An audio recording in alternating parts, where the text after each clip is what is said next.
વાગ્યા છે તો અમે ચોટીલા ચામુંડમાના મંદિરે દર્શન કરીને રિટર્ન જતા હતા. તો ચોટીલાથી 1 કિલોમીટર પહેલાં અને આ બાજુ જુઓ તમે જોઈ શકો છો કે જલારામ મંદિર આવેલું છે. તો આપણે ચોટીલા જતા હોય ને પહેલાં જ આવી જાય છે, 1 કિલોમીટર આ બાજુ થાય છે જલારામ મંદિર. તો આ મંદિર પહેલાં હતું નહીં પણ હમણાં જ બનાવેલું લાગે છે અને બહુ સરસ અને વિશાળ જગ્યા ઉપર છે, મોટું છે. તમે જોઈ શકો છો, તમે બતાવીએ નજીક.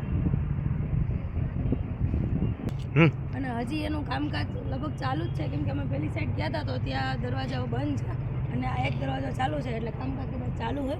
પૂરું હજી બનેલું નથી. તો ચાલો જેટલું બનેલું છે ને જ્યાં સુધી જઈ શકીએ ત્યાં સુધી તમને બતાવી દઈએ. અને હા, તડકો બહુ બધો છે એટલે તમને હું આવી હાલતમાં જોવા મળી. તો ચાલો આપણે જઈએ મંદિરની અંદર. થોડા ઊંચાઈ તો આપણે શું હવે આપણે અંદર જઈએ અને જલારામ બાપાના દર્શન કરશું અને આગળ જઈને તમને બતાવીએ. તડકો બહુ બધો છે, ઉનાળો આવી ગયો એવું લાગે.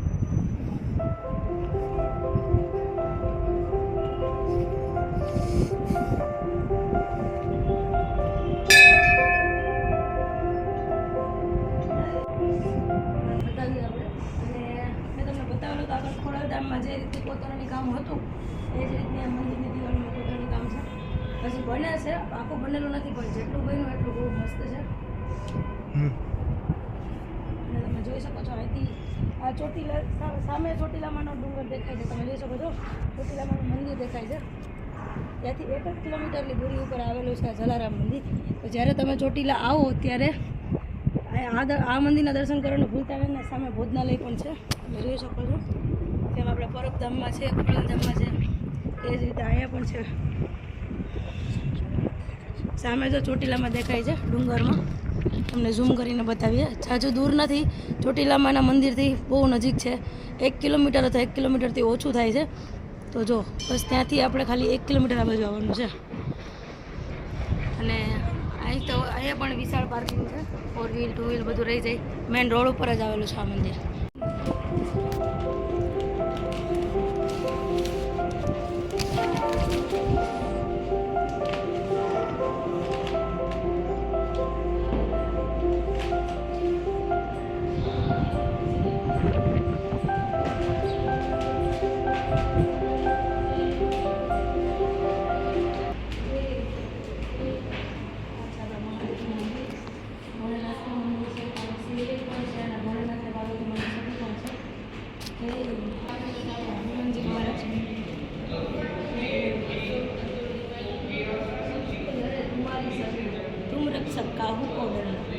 આપણે હનુમાનજી હોય આપણી સાથે, પછી આપણે શું ડરવાનું? તો ચાલો હવે આપણે આગળ છે જલારામ બાપા. જય જય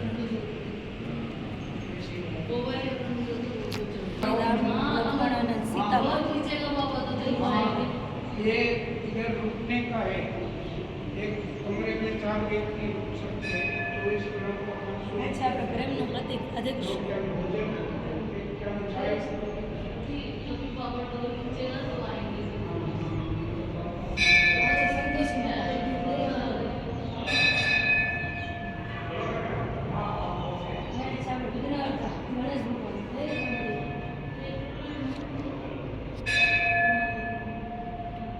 શકો છો મિત્રો. અમે જલારામ મંદિરની અંદર આવી ગયા છે. તમને લગભગ બધા દર્શન કરાવી દીધા છે. બધી જ મૂર્તિ છે, મહાદેવ છે, ગણપતિ બાપા છે, હનુમાન બાપા છે, શિવ પાર્વતી છે અને શ્રી રામ પણ છે. બધા જ છે. આપણે બધાને દર્શન કરી લીધા છે. હું તમને મંદિરનું જે કોતરણી કામ છે ને એ બતાવીશ અને મંદિર કેટલી સ્વેચ્છામાં અને કેટલી જગ્યામાં બનેલું છે એ હું તમને બતાવીશ. તમે જોઈ શકો. અને મંદિરના દરવાજા પણ કેટલી ડિઝાઇનથી બનેલા છે અને એટલા મોટા છે ને કે આમ મસ્ત લુક આવે છે મંદિરનો. આ મંદિરની ઘણી બધી ખાસિયત છે. એટલે હું તમને ચાલતી જઈશ અને થોડું થોડું બતાવતી જઈશ. તમે જોઈ શકો છો. હજી તો આ મંદિર બનેલું છે, આખું બનશે ત્યારે એનો લુક કેટલો મસ્ત આવશે. તો મને મિત્રો આ મંદિરની ખાસિયત છે કે આ મંદિરની અંદર આપણે રહેવા માટે અને જમવા માટેની પણ સુવિધા આપેલી છે. એક રૂમમાં 4 જણા રહી શકે છે અને ખાલી માત્ર 500 રૂપિયા ભાડું છે, બરાબર. તો આપણે બહાર કે ફરવા જતા હોય તો હોટલમાં 1000-2000 નાખી અને એક રૂમ રાખતા હોય છે અને ત્યાં પૈસા દઈને જમતા હોય છે. તો આ મંદિરમાં શું ખોટું છે? આ મંદિરની અંદર આપણે એક જ રૂમમાં 4 વ્યક્તિ રહી શકે છે. ખાલી 500 રૂપિયા ભાડું થાય અને 2 ટાઈમનું ભોજન ફ્રીમાં આપણને મળે છે. તો મિત્રો આ બાજુ તમે જો ચોટીલા આવવાનું થાય તો મા ચામુંડાના દર્શન કરી અને તમે જલારામ મંદિરમાં આવી અને રોકાઈ શકો છો. 2 ટાઈમ ભોજન લઈ શકો છો અને ખાલી 500 રૂપિયામાં તમે 4 જણ એક જ રૂમમાં રોકાઈ પણ શકો છો. અને હા, આ મંદિરની અંદર શાંતિની તો વાત જ પૂછો, એટલું મન શાંત થઈ જાય છે. તમે આવીને તો મજા આવી જાય છે. તો તમે જોઈ શકો છો કેટલું મસ્ત